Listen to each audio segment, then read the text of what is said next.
Hello friends, हमारा universe कितना रहस्यमय है ये कोई नहीं जानता।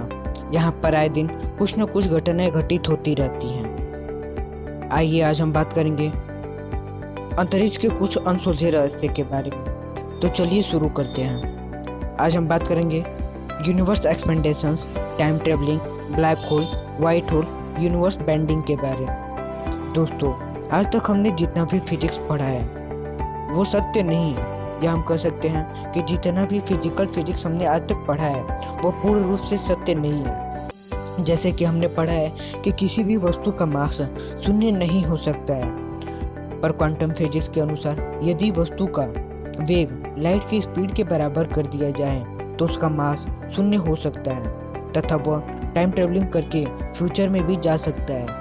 क्या आइंस्टीन का नियम E=mc² बताता है कि टाइम ट्रेवलिंग संभव है? जी हाँ दोस्तों, आइंस्टीन के का रूल E=mc² ने पूरे फिजिक्स को ही बदल डाला तथा उसने क्वांटम फिजिक्स को एक नया रास्ता दे दिया, जिसके अनुसार हम टाइम ट्रेवलिंग के बारे में आगे पढ़ सकते थे। लेकिन क्या आइंस्टीन ने फार्मूला E=mc² ही दिया था? जी नहीं दोस्तों, आइंस्टीन ने फार्मूला E=mc² नहीं बल्कि m=E/c का स्क्वायर दिया था। दोस्तों, आपको पता होगा कि हर यूनिवर्स का एक पैरेलल यूनिवर्स होता है। जैसे हर एक मैटर का एक एंटी मैटर होता है तथा हर पार्टिकल का एक एंटी पार्टिकल होता है, वैसे ही हर एक ब्लैक होल का एक वाइट होल होता होगा। अगर हम बात करते हैं ब्लैक होल की, तो ब्लैक होल के अंदर ग्रेविटी बहुत ही ज़्यादा होती है। वैसे ही हम कह सकते हैं कि वाइट होल के अंदर हो सकता है कि ग्रेविटी बिल्कुल भी ना हो।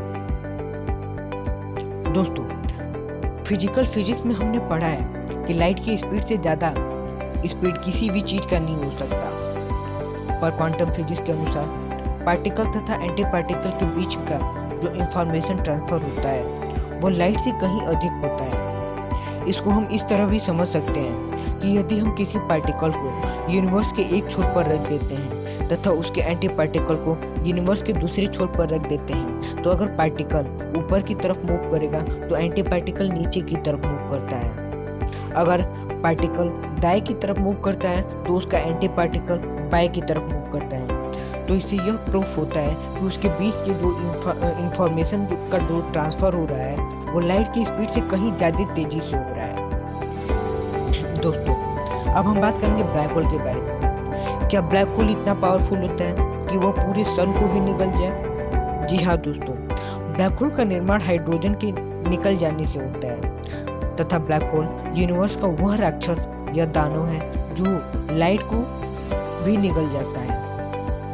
ब्लैक होल के पास ग्रेविटी इतना ज़्यादा होती है कि वह प्रकाश को भी निगल जाता है। यदि किसी वस्तु का साइज बहुत ही छोटा कर दिया जाए तथा उसका रेडियस इतना छोटा कर दिया जाए कि उसके छोटे से रेडियस में पूरे सन को हटा दिया जाए। जैसे मान लिया जाए कि एक सन के अंदर हम लोगों ने 2000 से 3000 सन को डाल देते हैं, तो उसका साइज छोटा रहता है पर उसका जो डेंसिटी होता है तथा उसका जो रेडियस होता है वो बहुत ही कम हो जाता है, जिसके कारण से उसकी ग्रेविटी बहुत ज़्यादा बढ़ जाती है, जिससे वो ब्लैक होल का निर्माण कर लेता है।